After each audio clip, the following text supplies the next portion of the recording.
How do you change people? It's Kute here, nationally best-selling author of You Are the One and the Magic of Surrender. Make sure you hit the like button below. How do you change people, especially in an age of so much information and personal growth concepts and ideas? So many of us think that we know. We have the answers, we have the information, we know what's right for people, especially those that we care for and love for, like our friends, our family, our spouses, our children, our loved ones. We think we know what's best for other people. So how do you change people? How you change people is to stop trying to change people. The more time you spend trying to change someone else, the more you create suffering for yourself. The truth is, everybody has their own soul's journey. Everyone is a soul with their own soul's journey, their own lessons to learn. You might think you know what's best for someone else. You might think you know what their soul's journey should be. You might think you know what's right for them. But the truth is, you don't. And there's certain things that they're going to have to go through and grow through and learn through that they can only grow through and learn through by going through that experience that you might not agree with. Ultimately, it doesn't matter if you agree with it or not. It's their soul's journey and it's their experience. So for those that you love, even though you might have more experience and more knowledge, more worldly view, more perspective, more wisdom, you can share your concern, you can share your care, you can share your experience, but you can't force and make someone do and be what you want them to be. They have their own soul's journey. All you can do is honor their soul's journey. Communicate, express your feelings, offer your wisdom if they want it. They may not be asking, but honor their soul's journey. So stop trying to change them, because the more time you spend trying to change them, thinking that they should be some other way than they are, the more you will often experience suffering for yourself. And this often leads to a sense of over-responsibility. You know, that feeling where you're like, oh, I love them so much. True love is a commitment to serve someone's soul.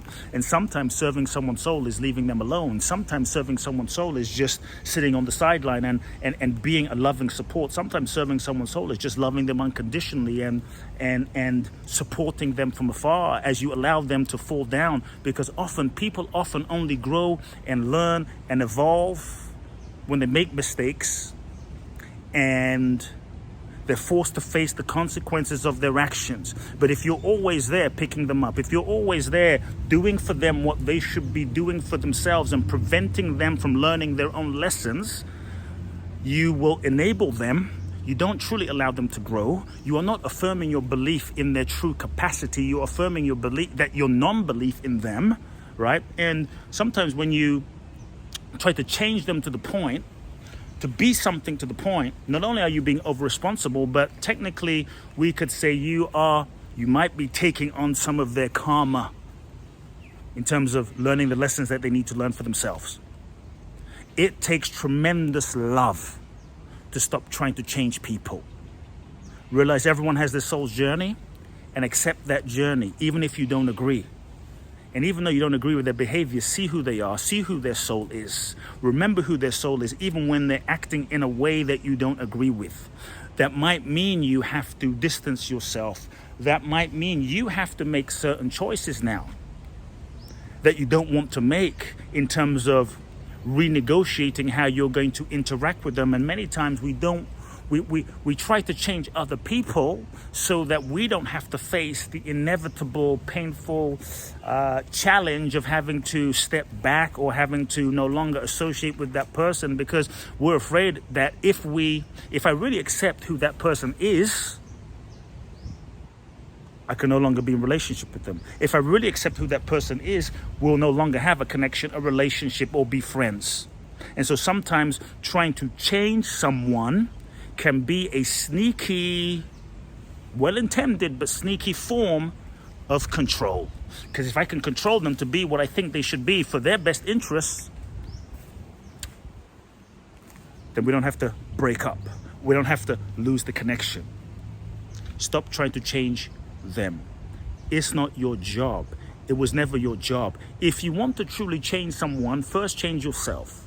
Change your perception that they need changing. And rather than putting all of your energy on trying to change them, because it takes so much energy trying to change someone, especially if they don't want to be changed, especially if they're not asking for your help. It can sometimes be an avoidance from dealing with ourselves.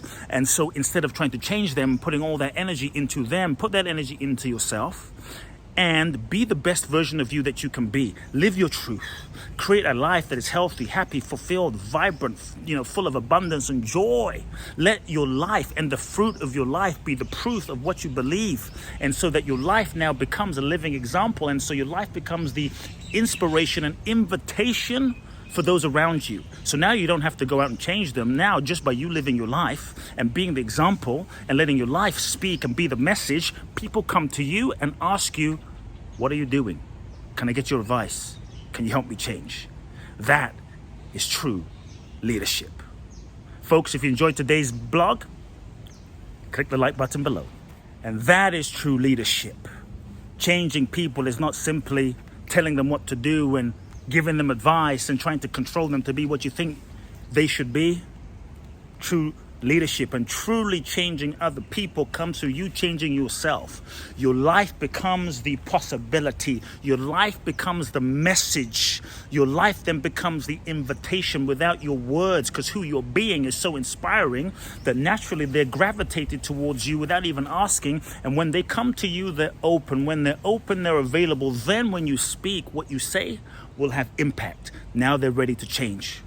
Live your life in such a way that your life becomes the invitation to change, not simply what you say. Talk is cheap. Action is real. Folks, stop trying to change people and be the change yourself. Be the change that you wish to see in the world. Gandhi said it, not me. If you are ready to be the change, be the change. Folks, hope you enjoyed today's short video blog. Make sure you subscribe to this YouTube channel. Click the link below. Also, you can go to my website, 𝐤𝐸_Blackson.com, enter your name, enter your email to receive a free 3-part video training series on how to find your purpose. Love now.